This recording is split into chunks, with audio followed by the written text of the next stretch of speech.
Today on Kite Bag Tour, we're headed to France.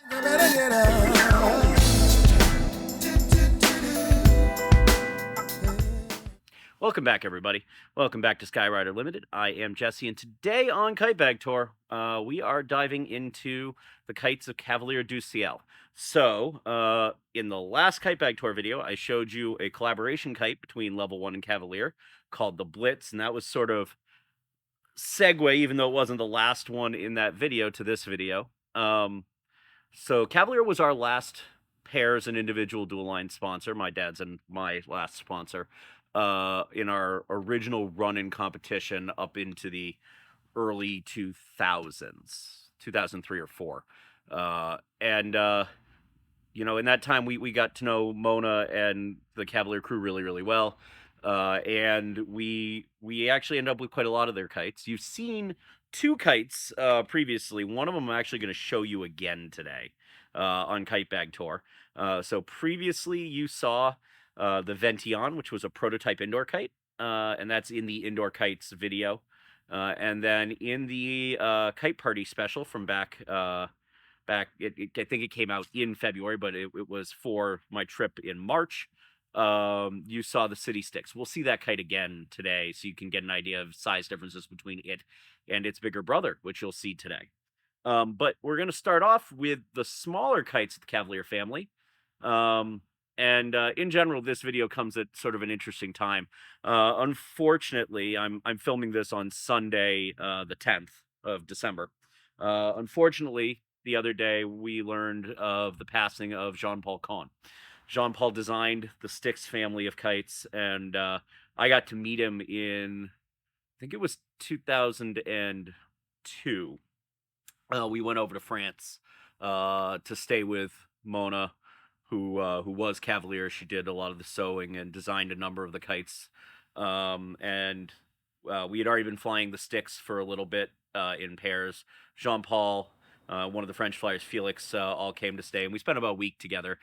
It was on that trip that Jean-Paul and Mona designed the sail graphic for the STXs, which at the time were still being called the Furio, which was the 1.9, the City Styx, and then the Hellfire, which was the middle-sized kite, the 2.1, and then the Styx, the 2.3. They'd get rebranded the STX when they started into production shortly thereafter. But today we're going to start with the smaller kites. So sit tight right there, and I'm going to go grab our first of the little guys. So this is the littlest of the family. This is a Cavalier du Ciel Fasty.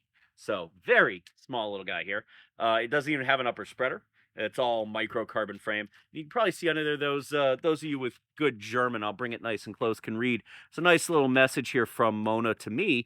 So I had not gone with my dad to the kite trade show, the KTAI show, the first year that we were switching to Cavalier and that Mona had come over. And so Mona sent this kite home with my dad with a message that we would meet soon and not to be sad. And that really characterized our relationship with Cavalier. Mona was so excited to have us, and we were so excited to fly for her. And so many of the kites had such nice little notes on them, and you'll see some of those as we go through. But it was a really good time, a really good sponsorship. Not that any of our other sponsors weren't awesome to work with and awesome to be around, and certainly there were some great notes on those kites too, but this was a consistent theme of Mona's. Was she was just so happy to have us, and we were really, really excited to switch over with her. We would have happily continued with Level 1, but as I said in the previous video, as is sometimes the way, the business of kites does get in the way of friends and whatnot. It's a fun little small kite. It's fast, like its name, and you can just kind of throw it around the sky on little lines and little spaces. Super cool little framing. She came up with a way to do a pivot center tee using a Jayco fitting, and it's got a little piece of protruded and a stop to allow the spreader to slide. Just a fun kite, and has, with a lot of Mona stuff, So well made. Like this little guy has a double nose, double reinforced nose. Stitching is all super clean. When we get to the Styx and the STXs, I'll talk a little bit about Mona and her kite production. There were a number of people that sewed with her, but to this day, I don't know anyone that I think could make a kite faster than Mona. And it was really remarkable that she was so fast and yet so precise. Um, so that's the Fasty. And the next kite is its next bigger brother, and that is the Nasty. So the next bigger kite in the Cavalier line here is the Nasty.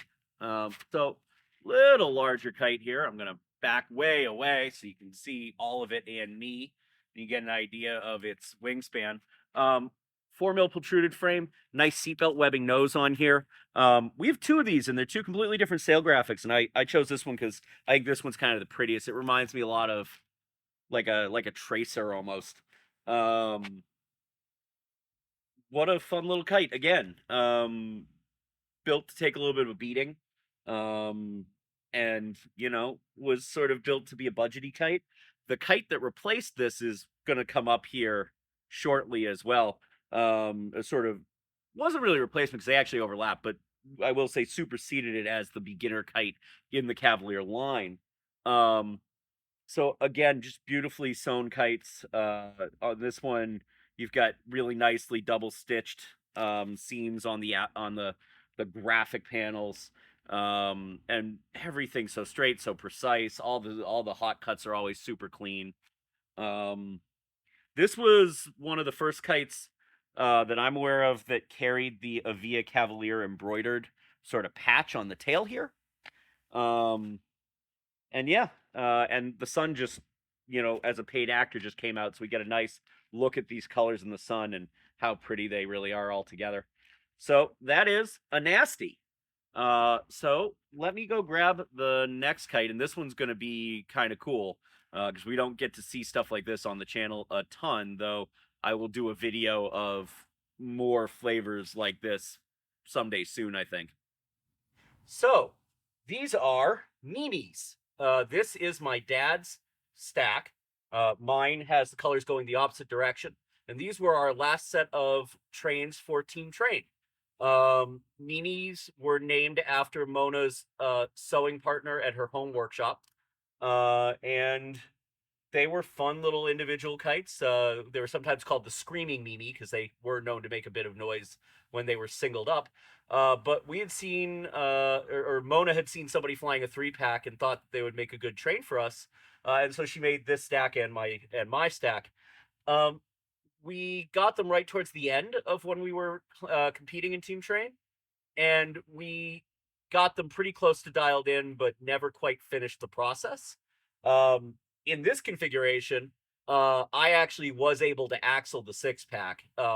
One of the things I sort of have figured out recently as I've been trying to restore them and sort them out is the stack really did need some tails, which is both a disappointment because you lose the ability to do the axle, and really cool because they're big for Team Train kites, but still quite small, and with the tails, they make an even bigger impression. They're a really cool little kite. Ours were made a little differently than the production kites with TAPA fittings. Sort of signature piece for a lot of our stuff was that we got nicer fittings on everything because we were also sponsored by Avia. They're beautiful little kites, and I am working on a project to restore them and replace, as I think a lot of people who've watched this know, FSD fittings don't stand the test of time quite as nicely as one would hope. And so the lower spreader connectors, which were FSD fittings, are all pretty crumbly. So in the near future, I will break out a whole bunch of probably APA fittings and convert them and get them up in the air, and you will see them at a festival near you. So we are kind of finishing up on the beginner and small kites, and we come to a really important kite, kind of in kiting history, in my opinion. This was one of a handful of beginner kites, as it tries to fly, as a good kite does, to win Kite of the Year at KTAI, at the trade show. So what we have here is the Cavalier du Ciel ticket. again, an all protruded frame, doubled up reinforcing on the nose with a seatbelt webbing top. Really nice 4mm protruded frame with easy to replace fittings, TAPAs, the Tradewind style clip-on standoff fittings. Uh, just a nice, easy, light kite to play with. Little bigger than a lot of beginner kites at the time, and something you could sort of fly, not just bang around on the beach. It was meant for someone who was beginning, but wanted to begin with something serious. And at the time, there was sort of a handful of kites like that, but it wasn't a common thing, and it certainly wasn't a kite that anyone at the trade association was going to name, new kite of the year. So that was really special and really cool. And I believe this was a Mona design, and it's also the first of her kites, because we just saw a bunch of the older stuff to start dipping into the slightly higher camber stuff that was getting popular. Yeah, just really nice, easy learning kite and fun to fly, and a cool graphic. A lot of her graphics were really, really fun. She had a lot of great design partners over the years. Kite you're not going to see in this video because we don't have one anymore. The Shiva with Robo Spitters had a very notorious graphic. I think anyone who knows what I mean by notorious there will appreciate the statement that it was an interesting graphic. Very tall and kind of cambery design there. Yeah, so we're going to move from here into the intermediate and advanced stuff, the stuff that was sort of geared towards experienced flyers and competition. So I'm going to go switch this one out for another kite, and I will see you in just a moment. Like no time has passed for you, in fact. So the scenery has changed because unfortunately the rain arrived a little early today. But that's not going to stop us from continuing on this journey. We're going to take a step a little bit back in the timeline with Cavalier next. As you can see, I'm surrounded by kites here. This is about half of the set that I own, and we'll talk about what's not visible here. This is the Cavalier Histrion. So, when we first partnered up with Cavalier, Mona and Kurt from Avia sent us pretty much one of everything that was in the line at the time. And there were 3 kites that jumped out for my father and I. The first one was the Rialto, which we'll see in a little bit, and you have seen on the channel before in some flying videos. The second one was the Styx, which will also be coming up momentarily. And the last one, which I fell absolutely in love with, was the Histrion. So this served as my first dual line competition kite from Cavalier. This was my competition set here. So we have the Ultralight, which is Avia Skinnies, a Tri-Spy Mylar with the only so we have 3 of these. I have a practice and a competition, and my dad also had one that we used. We used these as super ultralights for pairs because the Mylar made them exceptionally good when the wind was dropping, and we used it sort of to bridge between breaking out the indoor kites and the UL Styxes, which were also wonderful ultralights, but this thing with the Mylar being impermeable to wind was just a little bit better. Then we have my standard up here, which is a Via G-Force, and the vent down here, which is the same frame, but features these great variable patches. So you can see these Velcro patches here that let you configure it for exactly how much venting you want. So all 3 of the ultralights look like that. My practice standard, which was also the first one we got sent, was silver, where this one is white, and then was red, orange, gold, and yellow. The other vent, which actually a couple of standards in this colorway have just come up for sale. I saw Flying Smiles just had one, and Kligs just had one. So the other vent is yellow, slate, silver, and charcoal, also on white.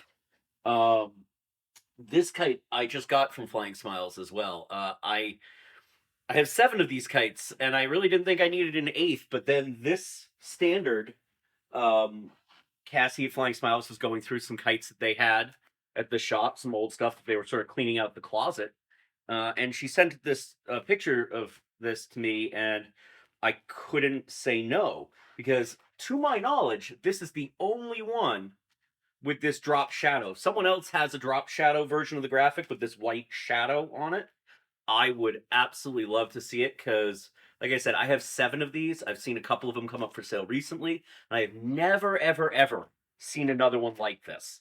So this one is the same run of the blues with yellow on slate. I loved this kite. This kite, I absolutely sealed the deal. So at Wildwood in, I'm going to say it was 2001. At the Wildwood International Kite Festival, which was also the East Coast on Kite Championships, was always on the holiday weekend in May. And it was sort of their official opening of the beach. Chamber of Commerce and the mayor would come out and they'd dig a hole and turn a key in the beach to open the beach. On Friday, they would do that ceremony and they'd have the TV crews, the news crews out, and they'd have a bunch of us fly demos. So I flew the standard because I was sort of in love with the kite at the time. And I was flying to Bye Bye Bye by InSync, and I did my first fade in front of an audience. I had done so I in the level 1 video, I actually said that I did my first fade in competition with the high level, and that's still technically true because I didn't put it into a competition routine until 2010 or 11 whenever I staged my comeback, and I decided to fly the high levels for that first competition. I went to Wildwood. I just decided, you know what? I'm going to give this a go. I'm going to go to Wildwood and see how it goes, and I brought the high levels and did a fade, and I actually won that competition. Um, Pretty sure. I'm like 99% sure it all blends together. I think I won that competition. I might not have. If I didn't, I apologize whoever did win. I'm now going to go look at sportkite.org and look up the results because I don't remember. But the Histrion, very short tail, very high curved trailing edge. Even the spreaders, I don't know if you can see, if I hold the kite level, you can probably see, have some downward curve on them. It made the kite very interesting, very crisp and cornery, but also interesting and good at sort of the rotational stuff. Um, I really loved this kite. I still love this kite. I know it is sort of a very dated piece by current standards, but boy oh boy, if it is not one of the most fun things. And it's one of the kites, a lot like the Styxes, which we're going to come to shortly. That when I get to fly them again, I just instant smile on my face.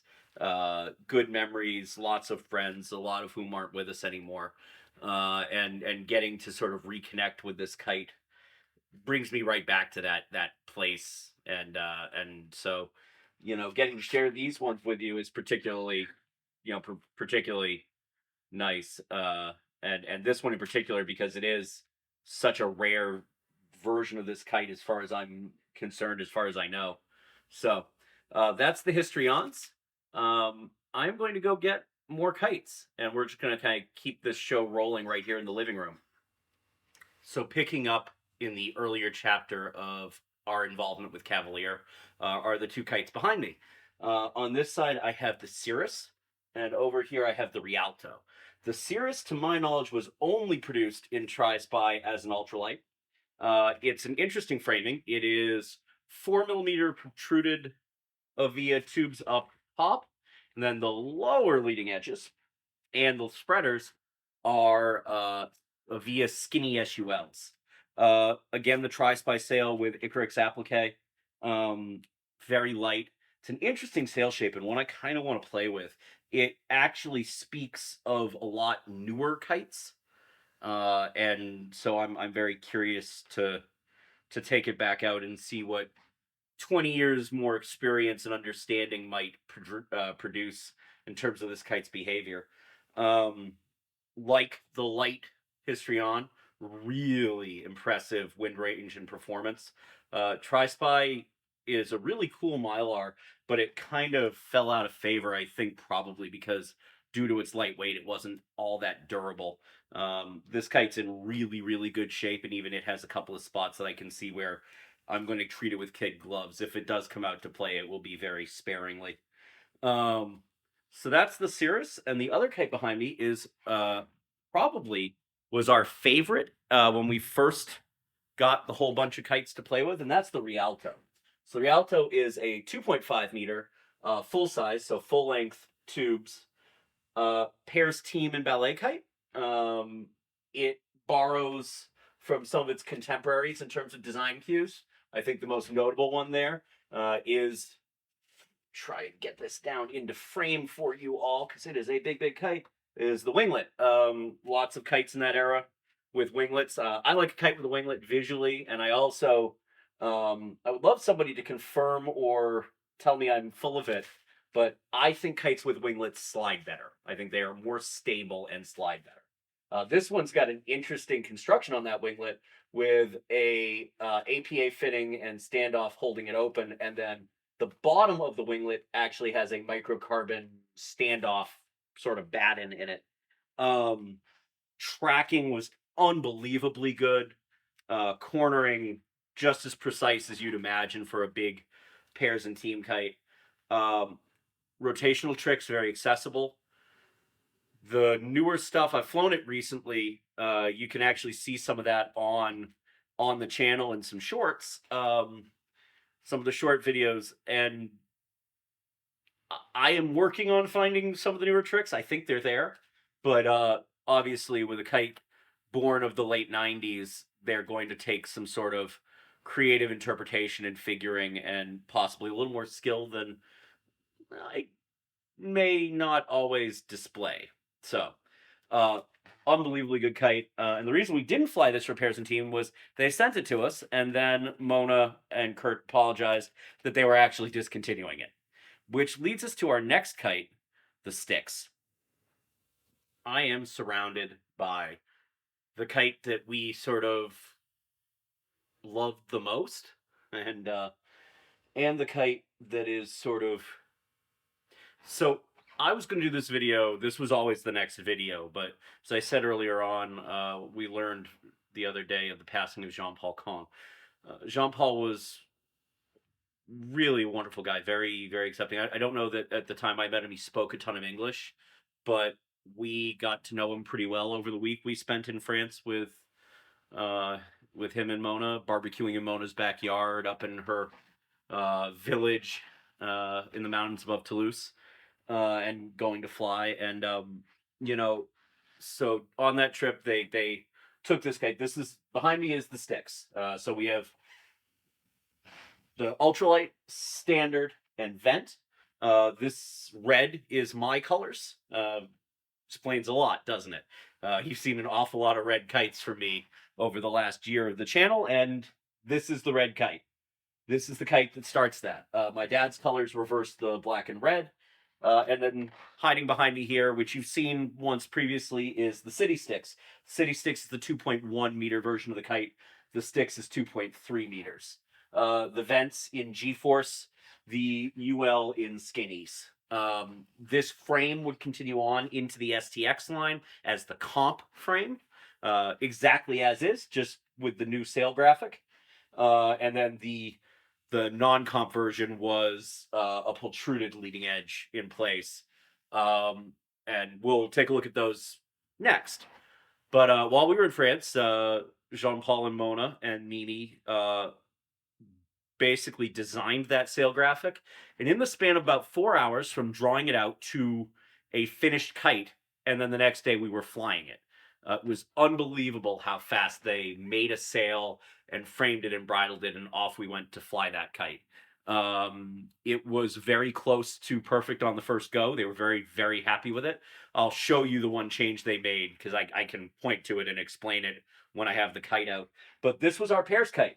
This was the kite that my dad and I finished our pairs career flying. We would have them out for the first time at the end of the 2001 season. We had just gotten them in time. So 2001, obviously, if you're in the US, is a fairly specific year. In September of 2001, several airplanes were hijacked and crashed into two of them into the Twin Towers in New York, one of the Pentagon, and one to a field in Pennsylvania. That one, the passengers fought off the hijackers and brought the plane down before it could hit its intended target. Um, just 2 weeks after that, we got on an airplane and went to Taiwan for the Taipei County International Kite Festival. It was a very strange time. We had just gotten these kites, and that would be their first outing. I think we only brought my dad's set because there are pictures of me flying a demo, flying the black kites, and that's pretty much the only time I ever flew the black ones. So it was a sort of odd picture there. I assume we only brought the black set just to save space, because we did have two sets each, a practice and a competition set. So we were invited to Taipei at Wildwood in that year, and then all the plans were made, and then September 11th happened, and we had to figure out, were we still going? What happens if, God forbid, something else happened? How do we get home? Because of course, people who lived through that remember they closed the airspace, so you couldn't fly in or out of the U.S. Nothing was flying. It was really strange to be. I was in middle school, and we went outside to get on the bus, and it was quiet. You don't realize how much airplane noise is around you until it's not there. And I live fairly close to Boston's approach vectors, so the Boston, Logan International Airport in Boston.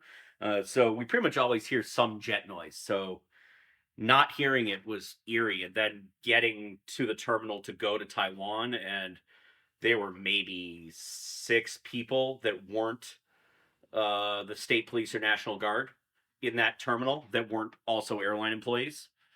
It was an empty flight to San Francisco. It was an empty flight to Taiwan. We were doing laps on the plane and nobody cared. We were just walking laps to stretch legs. We had whole rows to stretch out in. Strange little camera glitch, but it was very strange. Like I said, we had whole rows, but this was the kite that was with us. And even if it wasn't for that, it's just such a wonderful kite. The Styx and the STX had incredible staying power as sport kites and are one of the sort of pivotal kites in sport kiting. Big piece of the transition era from the cambered kites. So you can see how much straighter these leading edges have gotten as the day has gone on. And then, from here, the tunnels start to narrow, the tails start to change shape and become more prominent again. We start to get some spine camber. And a lot more broad seaming into the kites, and not far from here we get that the R Sky products like the Nirvana, and into the future we go, the crystals and everything else, right up into kites like the Windar Ultim, which you've seen my set of Ultims, or pretty much all of the modern sport kites. And this is, if it's not this kite, it is this point in time that caused the nexus, because from here in the STX, Ron Graziano moves on to produce the Machine. Sean Tinkham would start with the Viper, and then Vendetta, Tantrum, and Venom, I think, are the 3 later ones there. Without those kites, we don't have the 93s and 99s and all of those family of kites. It's all right here. It's the kites right behind me. They were special, and they are still just a joy to fly. This version of the kite, the early version of the kite, with its really bold graphic that make it look a lot bigger than it is, but also very long turbo leg, is very much an artifact of the late 90s and early 2000s from which this kite was born. As the standard tries to come out to play a little more than I would like it to. There we go. Later iterations of the kite, Ron Graziano would develop a 3-point bridle. The kites would grow yo-yo stops, would grow tail weights, would be adapted to continue to improve on their ability to do the tricks. I've read a couple of times that several people, I think Randy Greenway, I actually just reached out to him to see if he had the measurements still, shortened the upper spreaders to help the kite on its back rotationally, to sort of speed it up. I actually have up in my room some stuff we brought home from France that were a couple of prototype bridles Jean-Paul was playing with, that were one he labeled as the Styx/Styx 2 bridle, and the other one was called Backspin bridle. And the Backspin bridle actually had an additional leg that joined up at the tensioner out on the wingtip. and came up through through here and then across here, and it created an additional active leg, and that was what they called the backspin bridle. Uh, so these are the Styxes. One of the best vent kites we ever flew. The ability for it to spill air pressure was really impressive. And that and some windscreens, and you were good to like 50. It was unbelievable how capable that kite was. This was it. This was the weapon of choice. It took us, like I said, right till my dad and I stopped together. And then when I came back, and I sort of said a little earlier on that I flew the high level for one outing, then I switched to my Styxes until I got my sturdy design sabers, which I actually don't think we've seen on the channel. Unfortunately, they were over the course of a couple of seasons of competition, and I didn't have a practice and competition set, so they got pretty worked over. I need to repair those, and then they will make an appearance on the channel, I'm sure. But I actually think Will started on STXs, so Styx to STX to the Saber, arguably too, which is pretty cool. Like I said, this kite's a big deal, and it exists because of Jean Paul. So Jean Paul, wherever you are, thank you. You'll be missed. I'm going to switch these out for the next generation, and then we're going to get to the last couple of kites and wrap this whole thing up. This next set is a direct evolution of the previous set of kites. So in the last one, we saw Styxes and the City Styx. On this side is a prototype sail graphic that comes in between the Styxes and the STX family that's over here. This kite, I sometimes refer to it as a Styx 2 or a Proto STX. The fact of the matter is, it is a Styx. It's just a sail graphic that Mona and Jean Paul played with. It takes kind of after the ticket and big ticket graphics. We'll see the big ticket here in a little bit. But with these very swoopy, curvy, flowy lines. We have this one in the rainbow, and then we also have one in my dad's colors.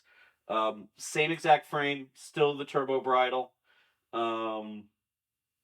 Just a graphics change, but in some ways I like this better than what they ended up with. The asymmetric was really cool. It was very of its time, I think. But one of my favorite kites to see in motion, just because of the shape of the graphic and how dynamic it makes everything look. So that's the Proto Styx right there. On this side, we have the STXs. So 2.3, 2.1, down here, the little guy, the 1.9.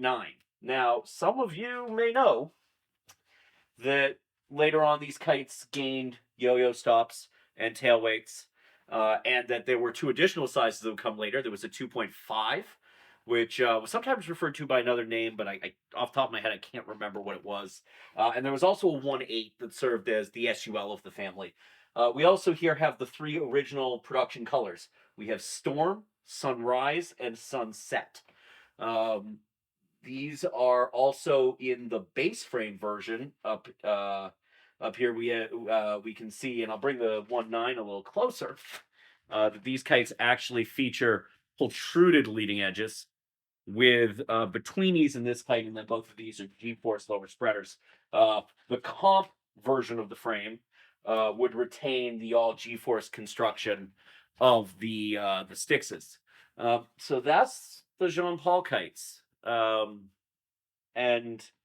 again, the kite would evolve from the Styx into the STX and would keep going for a very long time. This kite was basically in the line until Cavalier and Avia sort of ceased to be in like 2009 or 10, I think.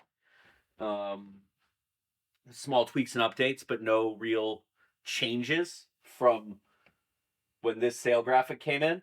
The one thing they changed from the prototype that we all flew when I was in France, this point was originally a little further down the sail, this curve a little more aggressive, and this tip kind of this color tip shape here lost kind of its visual sharpness in the graphics. So she uncurved the curve and rotated it up the leading edge a little bit more to make the kite visually more aggressive. I guess would be the word. So there they are.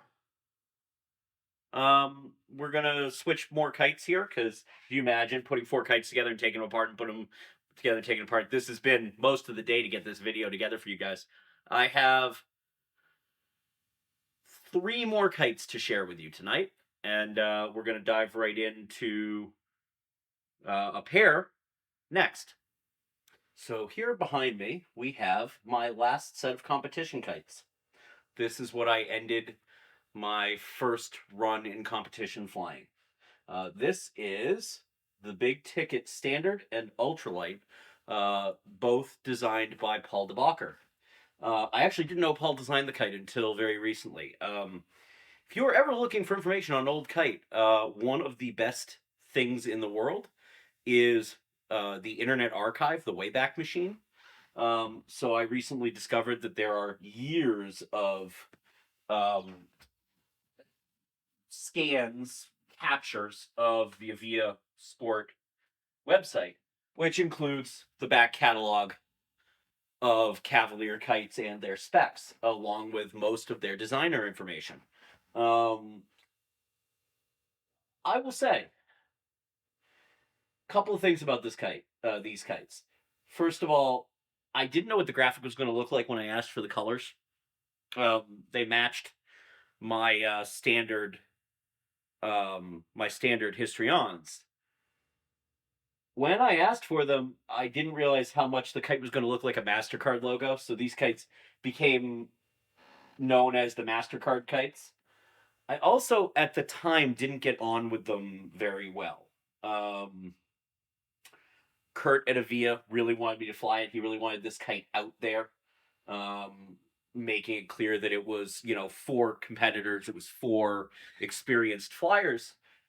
The problem was, I was probably not mature enough and maybe not quite experienced enough to get this kite to perform the way in my brain I needed to be performing at the time. Remember, this is the early 2000s, the French invasion of tricks is happening, and things are progressing really, really quickly. And I was looking around people flying kites like the STXs and feeling very left in the dust. Now, as a more mature flyer, there's a couple of things that I know about this kite that would be both pluses and minuses for me, now that I know more about kites and about myself. It's a protruded leading edge, which is going to be a little bouncy. I tend to get along better with stiffer framed kites. That isn't to say that I can't or don't like protruded kites, but I get along better with them. Kite has a fairly wide nose, particularly in the UL version, which was going to make it tricky. I am, however, really interested to take it back out and play with it again with 20 years more maturity and understanding under my belt and 20 years more patience in me. It has some very highlight, hallmarks, the fairly tight 3-point bridle, and some fairly hallmarky of the era, like that trick line going from the outboard standoffs to the tail. I suspect they're going to be more fun this time around, and I'm looking forward to putting them back in the air. This is the first day I've had them put together since probably 2004. It has been a minute, and it is really interesting to look back at them 20 years later and now see them completely differently than I did at the time. And I'm looking forward to re-experiencing this kite. So, to Paul, I'm sorry I didn't give your kite a fair shake, and I promise I'm going to give it a better shot this time. So, look for some footage on that in the near future. So, we have arrived at the last kite of this video. Before I get into that one, some notable missing Cavalier mentions. Stuff that we don't have in the collection, like I mentioned earlier, don't have a Shiva anymore. I think we gave that one on So that was one of the original batch of kites that we were given to test. And I think we gave that one on to the crew from down New York, New Jersey that were the team called Upgo. They would fly that kite in competition. And I think we gave the one we had to them to demo for Kurt and left it with them. So that one is gone from the collection. Some of the earlier stuff, I think there was a kite called a Lucifer, and the Kick, and a few of those kites we never had. They were before our time with Cavalier. But this was the last new kite that we were involved with Cavalier during. And this is the P-Didle. This is a cool kite for a couple of reasons. So I knew that Roger from Our Sky had done some sewing for Cavalier. I hadn't realized he had begun to design while he was working with Cavalier. This is one of Roger's early designs. So in some ways, this is a proto Our Sky. This is a direct link between Cavalier and Our Sky, which I think is very cool. It also has a really interesting evolved shape here. That makes me very curious about how it will be today, and makes me very excited to take this one out. This was going to be my dad's final dual line kite, though he kind of stopped competing individually in dual line to focus on pairs and team. In the same way that I discontinued flying on the team to focus on my individual flying, he needed more bandwidth to focus on the team and stop flying individually dual line. He'd keep flying individually with quad. It's an interesting kite. It's a very period correct long turbo leg bridle, and again that outer standoff to outer standoff trick line. This one is definitely the one. So we have two of them, and interestingly, the graphic is in opposite directions. This one was definitely done for my dad. You can see that red, black, and white color scheme on there. And there's a nice note here for Bruce in love, Mona. Yeah, it's a cool kite in a G-force lower with a protruded upper leading edge. Nice beefy nose. I think there was another kite that followed this one as well, the Dream Ticket, and that was pretty much it for Cavalier stuff, aside from the other two sizes of the STX. Thank you everybody so much for watching. If you stuck with me through all this, I know this was a really long one.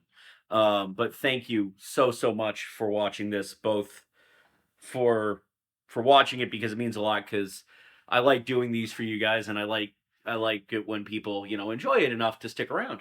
But also because of how sort of this one was somewhat emotional to make.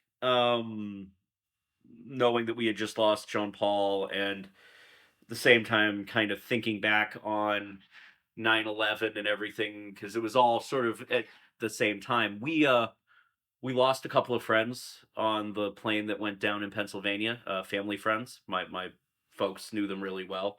But I also remember that time there were a lot of kiters from New York, people we were friends with, we competed with for years and years, some of whom worked in and around the area, or in the towers, and there was a, has anyone heard from this person or that person? The internet existed, but it wasn't the same level of connectivity. You could just go on Facebook and mark yourself safe from 9/11. That wasn't a thing we had. So, it was a scary time, and all of that was going on. It was our kite family that was affected as much as it was the country. It was very personal. So, thank you for sticking around for this video and being with me as I sort of work out therapy to camera here on some of that. This is going to be the last one of these for 2023. Can you believe it's been nearly a year? There will be a special Kite Bag Tour coming to start the new year. I promise. I have something up my sleeve. So watch out for that. As always, thank you so much for liking, subscribing, sharing, following. We will see you out there, Skyrider.